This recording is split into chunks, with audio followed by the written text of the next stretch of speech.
Ria, I have something important to discuss with you. What is it? It's important. What time are you coming home tonight?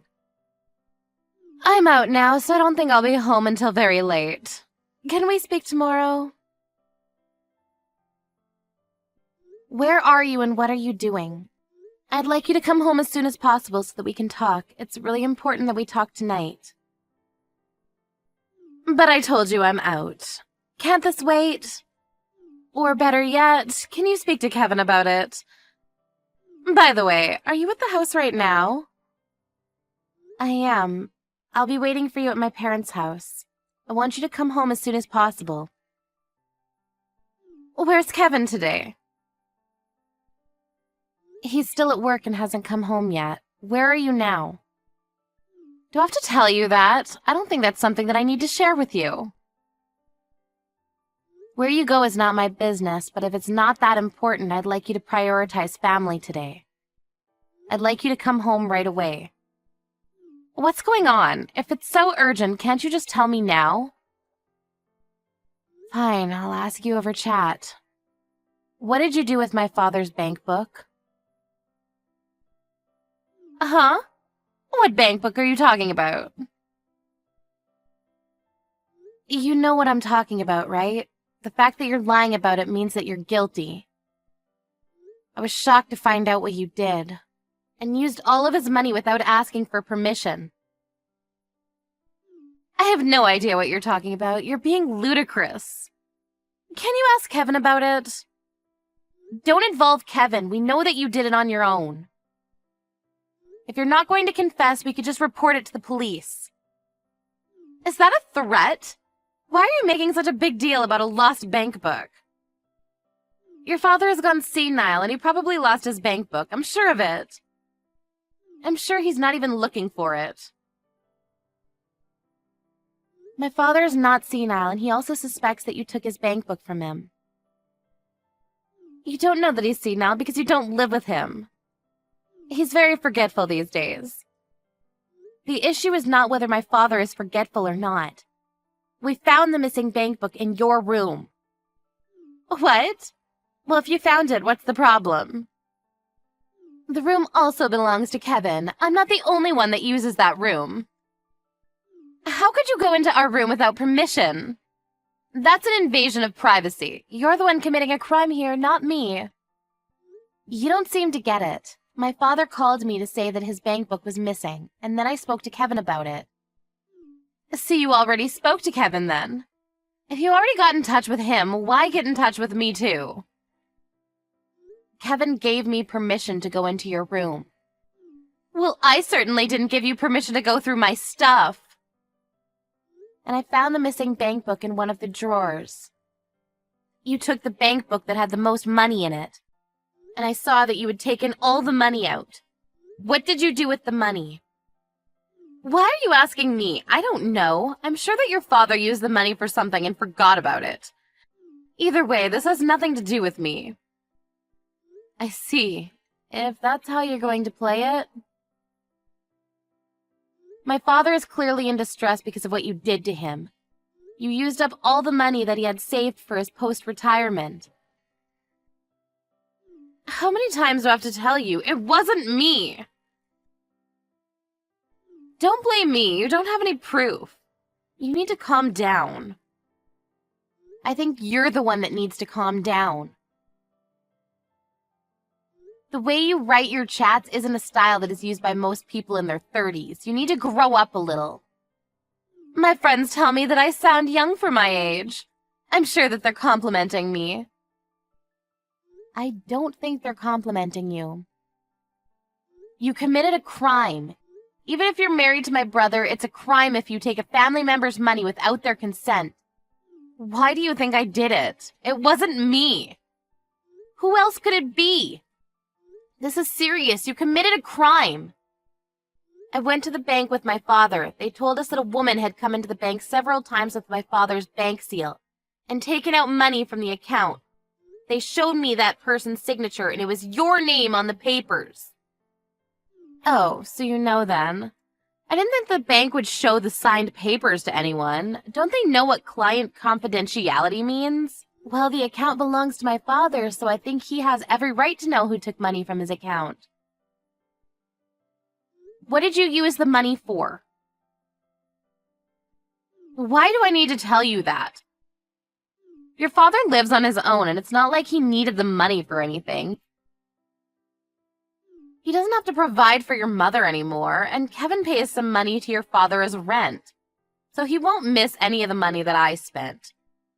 It's not like he can take the money with him when he dies. I was just helping him to make good use of his money. You're not making any sense to me. What I mean is there's no point in having all this money if you're not going to use it. Your father should be thanking me for using his money. I really don't understand your logic. It makes no sense to me. You committed a serious crime and I'm going to report it to the police. But this is a family matter. Why do you need to bring the police into this? I live under the same roof as your father, so his things are mine and my things are his. It's okay to share because we're family. The police won't take this seriously. Considering the amount that you stole, this is a big deal. I think that it makes sense to involve the police because my father never agreed to give you his money. I've already spoken to Kevin about this. Well, I'm sure that Kevin can pay back your father from his salary. It's not a big deal. I don't work, so I can't pay back the money even if I wanted to. Is this a joke to you? Do you think that this is funny? Like I said earlier, I only spent the money because your father had no use for it. I did him a favor. I'm sure that if your father understands where I'm coming from, he'd want to thank me. So you have no remorse for what you did. You stole money and you have the nerve to say that you did something good? You're unbelievable, you know that? You're not listening to me. I've been listening, but you're not making any sense. And my father tells me that you're always out and never at the house. If you don't work, what do you do all day? That's not something that I need to share with you. You don't help with the chores at all, so my father's been taking care of the house on his own. You don't even cook for my father or Kevin. They eat takeout every night. Do you even care about their health? Do I have to prepare the meals by myself? I buy their dinner and leave it on the table so they can eat it when they like. What's the problem here? I had no idea that you and your father were saying mean things about me behind my back. I'm very hurt. I know that you're at the casino right now.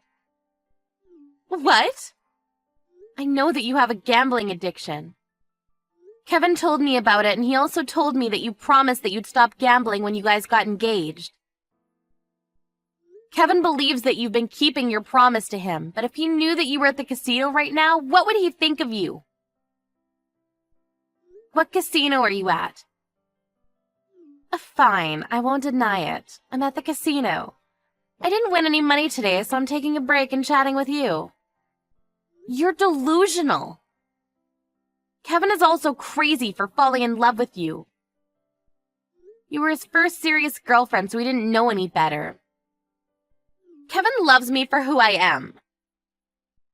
Kevin has agreed to take this matter to the police.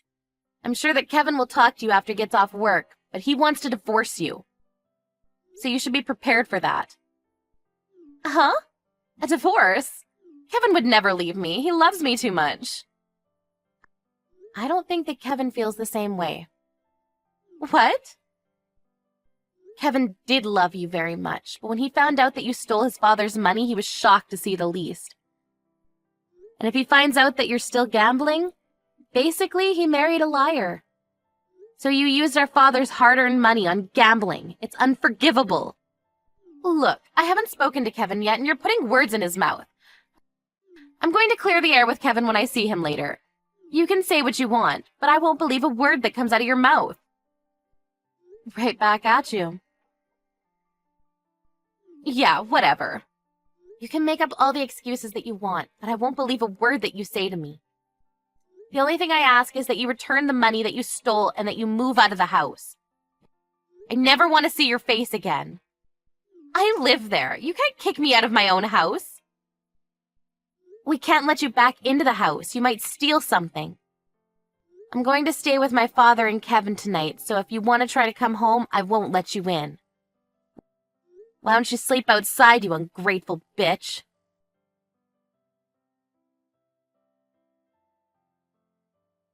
Rhea came home from the casino, but her sister-in-law Ariel wouldn't let her into the house. She was taken to the police station after Ariel called the police on her. Kevin apologized to his father for what his wife had done. After a family discussion, Kevin decided to divorce Rhea and report the stealing of his father's money to the police. Rhea didn't have a place to live, a job, or any savings, so she was desperate to get Kevin to forgive her and take her back. But Kevin no longer wanted anything to do with her and shut her out completely. It seems that a difficult future lies ahead for Rhea.